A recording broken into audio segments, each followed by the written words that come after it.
Kisah Para Rasul pasal 14. Di Ikonium pun, kedua rasul itu masuk ke rumah ibadat orang Yahudi, lalu mengajar sedemikian rupa, sehingga sejumlah besar orang Yahudi dan orang Yunani menjadi percaya. Tetapi orang-orang Yahudi yang menolak pemberitaan mereka memanaskan hati orang-orang yang tidak mengenal Allah dan membuat mereka gusar terhadap saudara-saudara itu. Paulus dan Barnabas tinggal beberapa waktu lamanya di situ. Mereka mengajar dengan berani, karena mereka percaya kepada Tuhan. Dan Tuhan menguatkan berita tentang kasih karunia-Nya dengan mengaruniakan kepada mereka kuasa untuk mengadakan tanda-tanda dan mujizat-mujizat. Tetapi orang banyak di kota itu terbelah menjadi dua. Ada yang memihak kepada orang Yahudi, ada pula yang memihak kepada kedua rasul itu. Maka mulailah orang-orang yang tidak mengenal Allah dan orang-orang Yahudi bersama-sama dengan pemimpin-pemimpin mereka menimbulkan suatu gerakan untuk menyiksa dan melempari kedua rasul itu dengan batu. Setelah rasul-rasul itu mengetahuinya, menyingkirlah mereka ke kota-kota di Likaonia, yaitu Listra dan Derbe dan daerah sekitarnya. Di situ mereka memberitakan Injil. Di Listra ada seorang yang duduk saja karena lemah kakinya dan lumpuh sejak ia dilahirkan, dan belum pernah dapat berjalan. Ia duduk mendengarkan ketika Paulus berbicara. Dan Paulus menatap dia dan melihat bahwa ia beriman dan dapat disembuhkan. Lalu kata Paulus dengan suara nyaring, "Berdirilah tegak di atas kakimu." Dan orang itu melonjak berdiri, lalu berjalan kian kemari. Ketika orang banyak melihat apa yang telah diperbuat Paulus, mereka itu berseru dalam bahasa Likaonia, "Dewa-dewa telah turun ke tengah-tengah kita dalam rupa manusia."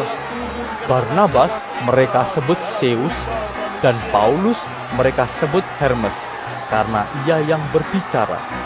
Maka datanglah imam dewa Zeus yang kuilnya terletak di luar kota, membawa lembu-lembu jantan dan karangan-karangan bunga ke pintu gerbang kota untuk mempersembahkan korban bersama-sama dengan orang banyak kepada rasul-rasul itu.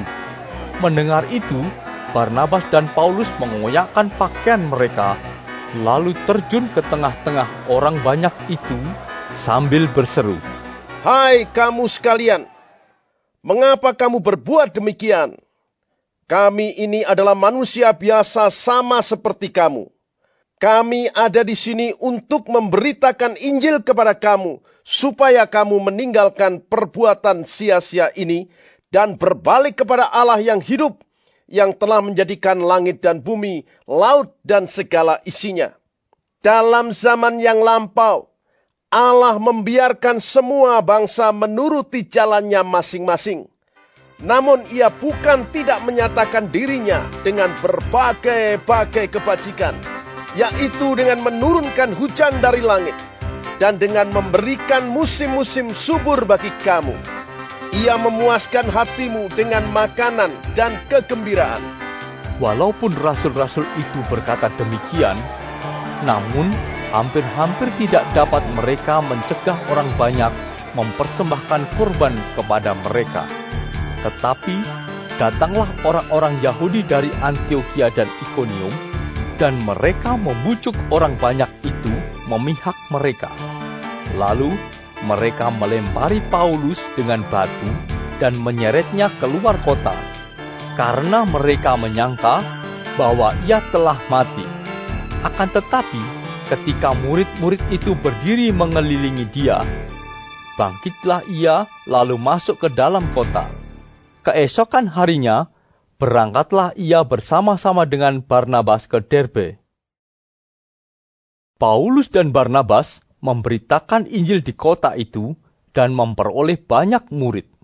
Lalu kembalilah mereka ke Listra, Ikonium, dan Antiokhia.